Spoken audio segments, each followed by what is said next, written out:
All right. So I want to touch on the Steelers and Cardinals Super Bowl of 2000. Technically, it was 2009, but it was 2008 season.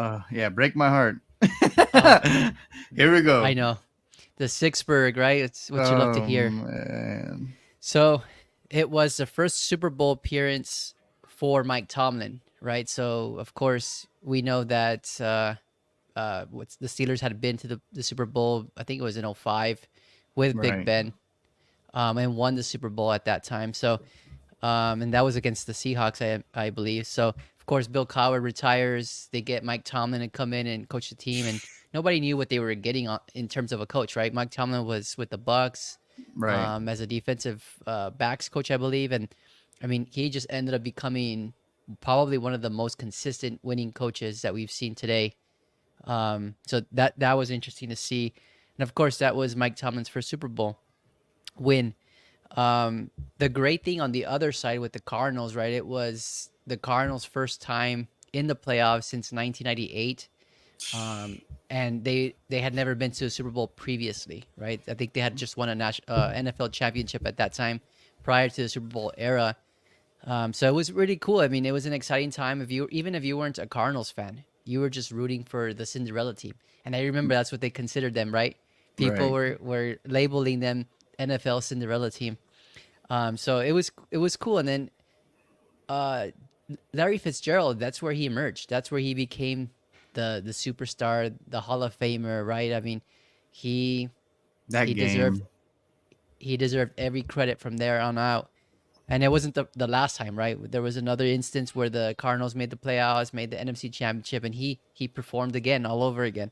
But what stands out from this game, and it was crazy, right? Because it was at a time that Kurt Warner was relevant again, right? He joined the Yeah. Cardinals team. He was jumping from team to team, Yeah. found his success with another team. So just to see that team have success, that quarterback have success again, it was just a very it was interesting to follow.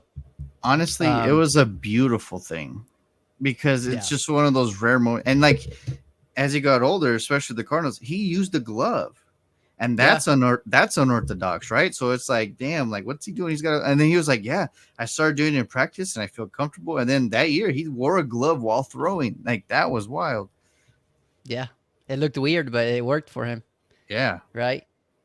So, I remember the back and forth of that Super Bowl, right? I mean, right when you thought the Cardinals were out, they scored a couple of touchdowns and they were really close again. And then the defense, the Steelers defense would make a play. Like, I don't know if you remember this or not, but there was a few seconds left in the first half and they throw a freaking pass in the red zone. And of course, James Harrison picks it off. Big old lineman, I don't know what. 99 yards. Yeah. And it was clock was ticking, right? It was the last pretty essentially the last play of the half, and he found a way to get into the end zone, and that just turned the whole game around. I, All right, so I, yeah, go ahead. no, go for it. What were you gonna Like say? I understand that Santonio Holmes' catch, like you're gonna get to that part, is like the game winning, literally game winning touchdown. But if someone gets James Harrison on the damn ground because he's a fat boy running, just someone please get him on the ground. That play does never even try to that I mean the whole outcome of the game is way different. Like Yeah, you had some fat dude running 99 yards and not one of your speedsters could come and hit him. Like really? Like someone gave up on that play that's not shown on camera because yeah. there's no way. To me, there's just no way.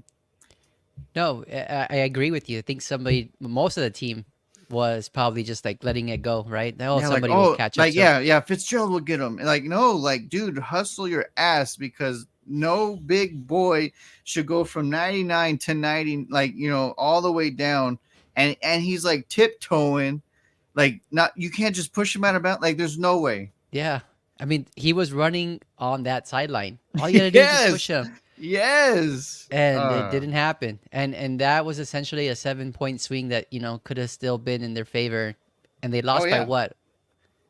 They I forgot what the final score was of that game, but I mean, points are points, and Right. I They bet they you, lost by like 4 points, I think.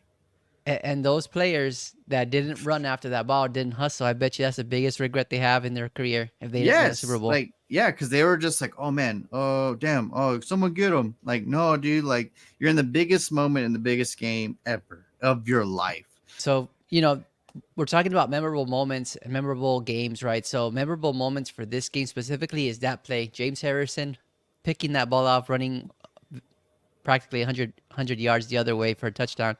And then the second thing is the Cardinals coming back and in the fourth quarter Oh, throwing what looked like a slant to Larry Fitzgerald, and he just outran everyone. wasn't like And 73 yards or something. yeah, it was outrageous. It was a long play, and he looked like he was playing with little kids. It looked Uh, like it was Madden. Like he caught it and they were this way and he was like, pew, and then they just disappeared. yeah, and then I still remember like his celebration. I still remember him looking up at Yeah. himself and the jumbotron, running for that Yeah. touchdown. Like those are all things that I'll never forget. Yeah, he's just And of like, course, the last play that I remember vividly is that corner touchdown pass to Santonio Holmes where he's tiptoeing and stretching out as far as he can for that touchdown. That was just an amazing catch. Never seen anything like that. Yeah, we've seen tiptoe catches on the sideline, but not for a game clinching, Super Bowl clinching touchdown, which yeah, it was was just the amazing. second. What sucks, it was the second version of the catch.